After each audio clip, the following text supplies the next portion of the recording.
Okay hi everyone. सो आज हम HCV का एक क्वेश्चन डिस्कस करेंगे, that is question number 48. So it says a 5 microfarad capacitor is charged to 12 volt. The positive plate of this capacitor is now connected to a negative terminal of a 12 volt battery and vice versa. Calculate the heat developed in the connecting wires. Okay. So what is given? हमारे पास एक capacitor है, इसका जो capacitance है आपको दे रखा है 5 microfarad. इसको हम एक बैटरी से कनेक्ट करते हैं। जो बैटरी है उसका ईएमएफ आपको दे रखा है कितना, 12 volt. So what will happen, जो प्लेट पॉजिटिव टर्मिनल से कनेक्टेड है उसमें पॉजिटिव चार्ज आ जाएगा, और जो प्लेट इस बैटरी के नेगेटिव टर्मिनल से कनेक्टेड है उस पर नेगेटिव चार्ज आएगा। जो चार्ज की वैल्यू होगी Q, that is C into V. C कितना है 5 माइक्रोफैरेड और potential difference 12, so it will be 60 microcoulomb. Microcoulomb क्यों? बिकॉज आपने जो कैपेसिटेंस है उसको माइक्रोफैरेड में लिया।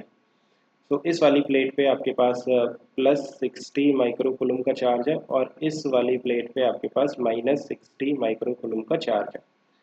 ना आप क्या करते हो कि इस बैटरी की पोलैरिटी को रिवर्स कर देते हो। बेसिकली आप देखो, ये कैपेसिटर है, इस वाली प्लेट पे पॉजिटिव चार्ज है और इस वाली प्लेट पे नेगेटिव चार्ज है।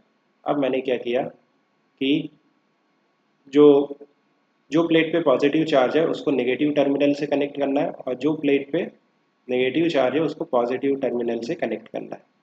सो अभी क्या होगा कि इस सर्किट में करंट फ्लो होना स्टार्ट हो जाएगा। अब देखो करंट किस डायरेक्शन में फ्लो होगा, इस डायरेक्शन में, राइट। लाइक बैटरी के कारण जो करंट आएगा वो नेगेटिव से पॉजिटिव टर्मिनल के तरफ इस डायरेक्शन में करंट आएगा। तो अगर इस डायरेक्शन में करंट आता है, सो आप देखो कि ये वाली जो प्लेट है जिस पे नेगेटिव चार्ज है वो डिक्रीज होगा, और इस वाली प्लेट का जो पॉजिटिव चार्ज है वो डिक्रीज होगा। एक टाइम ऐसा आएगा जब इन पे जो चार्ज है वो ज़ीरो हो जाएगा, राइट। इस वाली प्लेट पे कोई चार्ज नहीं बचेगा, let me remove the charge, zero charge हो जाएगा, और इस वाली प्लेट पे भी ज़ीरो चार्ज हो जाएगा साइमल्टेनियसली, है ना। ऐसा होगा। सो उस टाइम तक कितना चार्ज फ्लो कर जाएगा इस सर्किट से, उस टाइम तक जो चार्ज फ्लो करेगा इस circuit say that will be 60 microcoulomb. आप इस तरह से फील कर सकते हो कि इस वाली प्लेट का जो +60 माइक्रोकुलम का चार्ज था उसने जाके इस वाली प्लेट के -60 माइक्रोकुलम के चार्ज को न्यूट्रलाइज कर दिया। तो ये केस हो गया जहाँ पे आपके पास जो दोनों प्लेट्स हैं वो न्यूट्रल हो गई।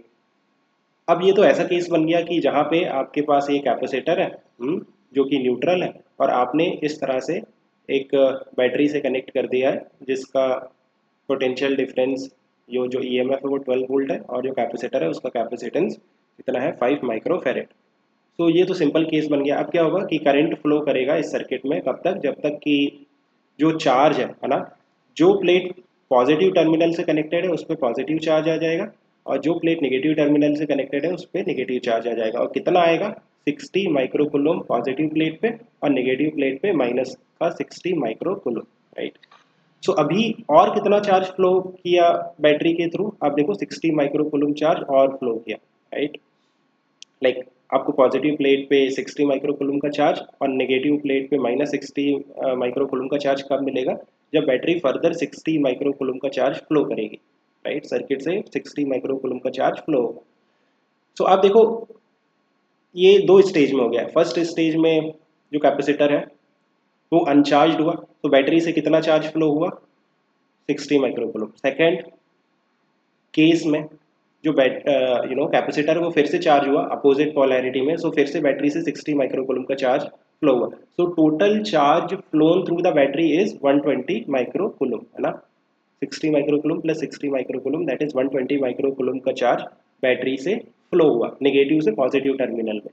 So work done by the battery that is कितना चार्ज फ्लो हुआ बैटरी से, 120 माइक्रोकुलम इनटू जो पोटेंशियल डिफरेंस है और जो ईएमएफ है बैटरी का वो कितना है 12 वोल्ट। सो ये कितना निकल के आएगा 1440 माइक्रो जूल। माइक्रो जूल क्यों, बिकॉज जो चार्ज है उसे मैंने माइक्रो कुलम में लिया है, दैट्स वाई ये माइक्रो जूल में वर्क आएगा ना। जो भी बैटरी वर्क करती है ना वो दो चीज़ों में जाता है। एक तो जाता है कैपेसिटर की पोटेंशियल एनर्जी को इंक्रीज करने में डेल्टा यू, और एक जाता है हीट में। सो कितना कैपेसिटर की पोटेंशियल एनर्जी इंक्रीज हुई, आप देखो अगर मैं फर्स्ट केस की बात करूँ, इनिशियल स्टेज, यहाँ पे जो पोटेंशियल एनर्जी थी electrostatic potential energy that is you can से q² अपॉन 2c। q कितना था 60 माइक्रोकुलम है ना, 60 माइक्रोकुलम और कैपेसिटेंस था 5। फाइनल स्टेज में भी क्यू स्क्वायर अपॉन 2c, जो चार्ज है कैपेसिटर पे वो तो 60 माइक्रोकुलम है और जो कैपेसिटेंस है वो 5 माइक्रोफैरेड ही है, राइट।